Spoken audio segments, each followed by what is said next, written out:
Hello everybody, back with the 1959 Evinrude Spastwin 18 Golden Jubilee. I've got the Gearcase lower units clamped in my clamp on top of my workbench here. I know this lower unit leaks. If you saw the video earlier when I pulled the drain screws out, you could see a whole bunch of water came out and no oil came out. So I know it's a leaker. I'm going to pressure test it and see if I can figure out what's leaking, or if I should just replace all the seals. But anyway, we'll see. Usually, since I'm going to have to take it apart anyway, the shift rod O-ring will definitely get replaced. Those always go bad. The other seals are pretty durable, but sometimes they do leak. They finally do wear out. So anyway, I'm going to pressure check this. This is my pressure tester. Just a low pressure gauge. This I made here in my shop. It's just a piece of aluminum round stock. I milled the flats on it. Put a Schrader valve in the side.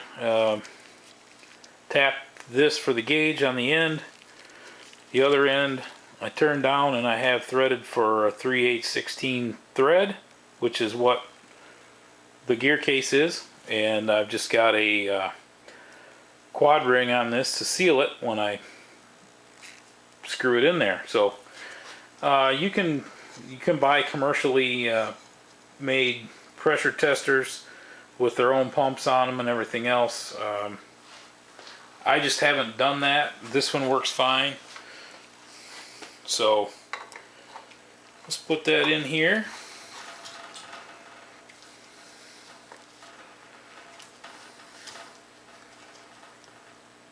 There we go. Make sure the other screw is nice and tight. Good.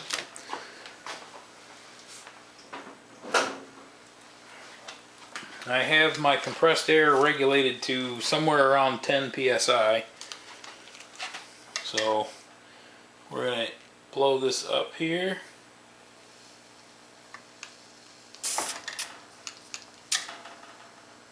It's dropping so fast that I'm not sure where it's coming from. It sounds like it's coming out of here.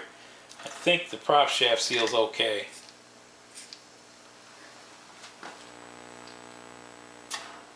Definitely coming from up here. Okay, that's good.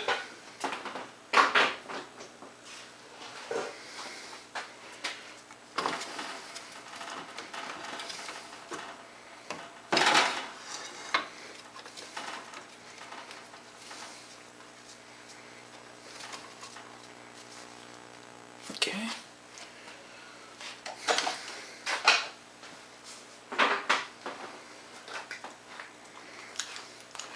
I'll see if I can hear it with this turned up.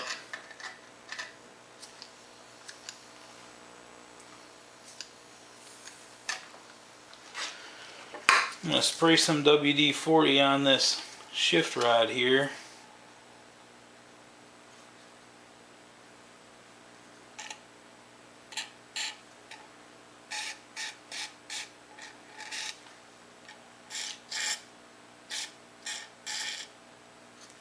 Alright, there's a puddle around the shift rod bushing, so yeah, I can see it bubbling down there.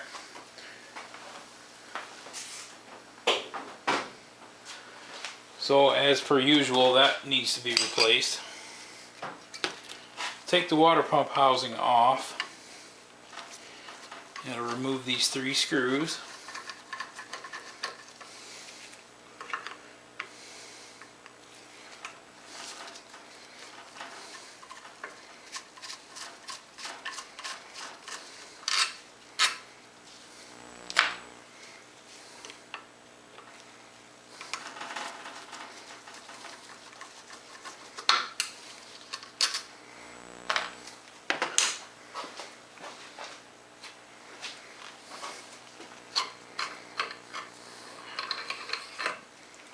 Lift that off and have a look. That one's really worn. That should be replaced. Big groove in there. So I'll have to look on my parts shelf and see if I've got one. Otherwise I'll end up having to buy a new one of those. It will probably work, but it definitely won't pump as efficiently as it should. The impeller is still soft. It's got a bit of a set to it. I will put a new one in it, and it'll be good to go for several years again. This one would still work. It doesn't appear that it's ready to fall apart, but it does have some creases in it. So rather than put that one back in there and risk it not pumping well, that's not worth it. I've got a new one, and I will put that in there when we put this back together. Pull the drive pin out.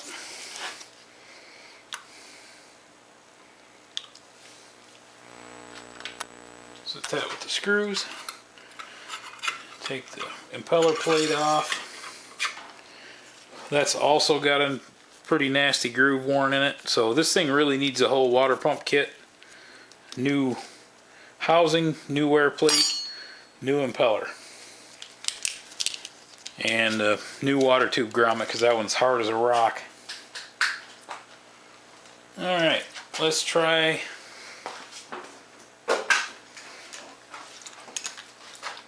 drive shaft seal and see if that leaks.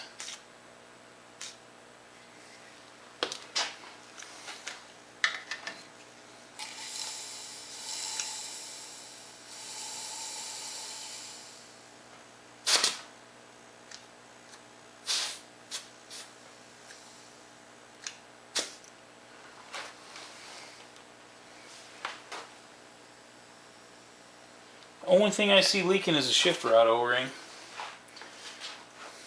The seals appear to be okay. I'll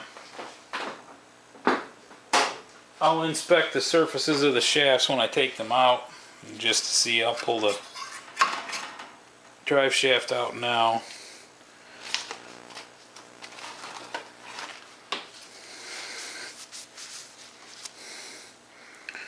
And it's got some wear, but it isn't terrible.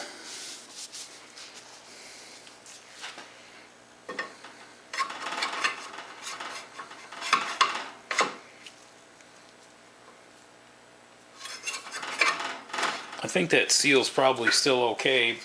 I may change it just to be safe, but I probably don't have to. Set that drive shaft aside.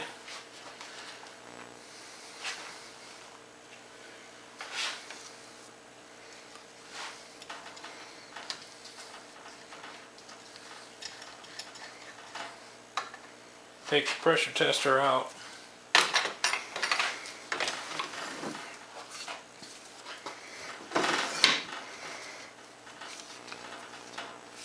Turn this thing over.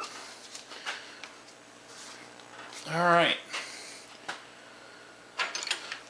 Getting ready to take the skeg off here and open it up, see what things look like on the inside. First thing I'm going to do is take this Phillips screw out. That's the pivot screw. So when the shift rod moves up and down, the shift fork pivots here.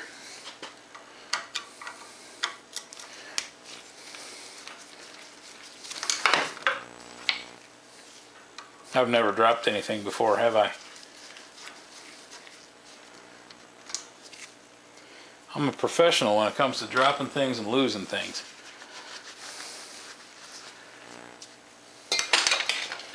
Alright, 6 screws in the bottom of this. I may or may not be able to get them out by hand. I might have to get the impact driver, but we're going to try the screwdriver first. I think we're going to be using the impact driver. Oh, that one wants to fall out. Again, dropping stuff.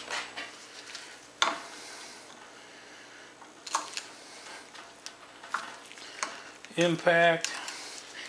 That one wants to fall out.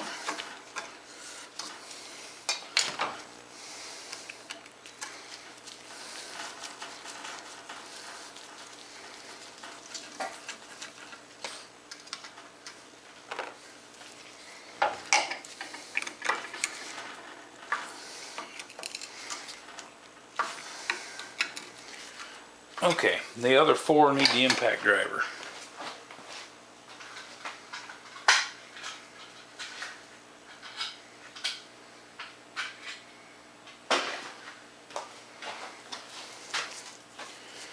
I use a hand hammer powered, if you will, impact driver to loosen a lot of stubborn screws. So I need my brass hammer, put the impact driver here, turn it and make sure it's set to go the right way, because you can tighten or loosen, and it's set to loosen. Hold a little tension against it and give it a smack there. Loosen it right up. Next one.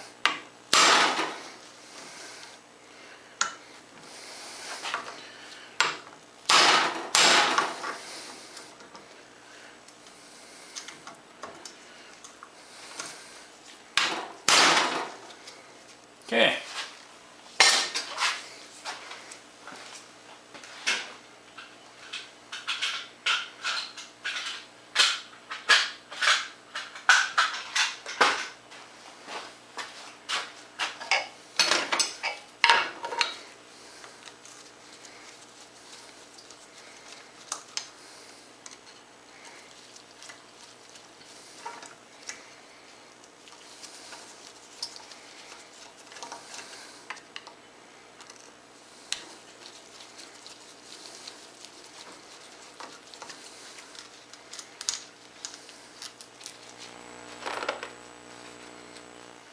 There's those screws. Probably need to hit that with a hammer or handle my screwdriver. There we go. Yeah, she's a little crusty. I think it'll clean up okay, but definitely had some water in it. Pull the shift cradle out.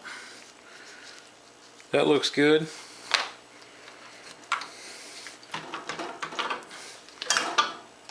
Pull the gear set out.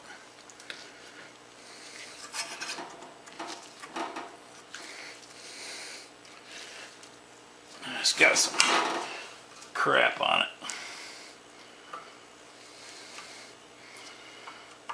Well, I'm gonna have to clean that off before it comes out. Pull the pinion gear out.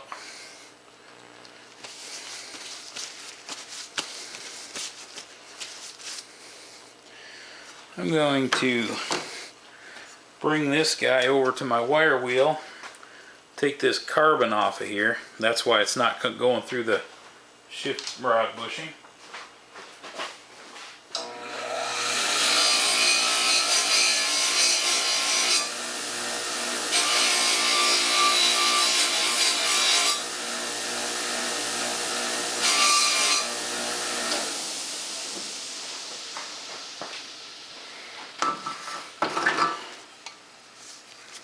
Clean that right up. Let's go this way. Now that should come out of there much easier. Okay. Now that the shift rod's out and the gears are out, we can start cleaning things up. And once everything's cleaned up, we will get whichever new seals we need and start putting things back together. Before I do that, I suppose I can knock the shift rod bushing out and take that O-ring out. OMC makes a tool for this. I made this one myself, but they do sell a tool for this. This diameter passes through the bushing. This one is a little bit bigger than the bushing, but smaller than the hole in the housing. And then some of the housings are bigger than others. Sometimes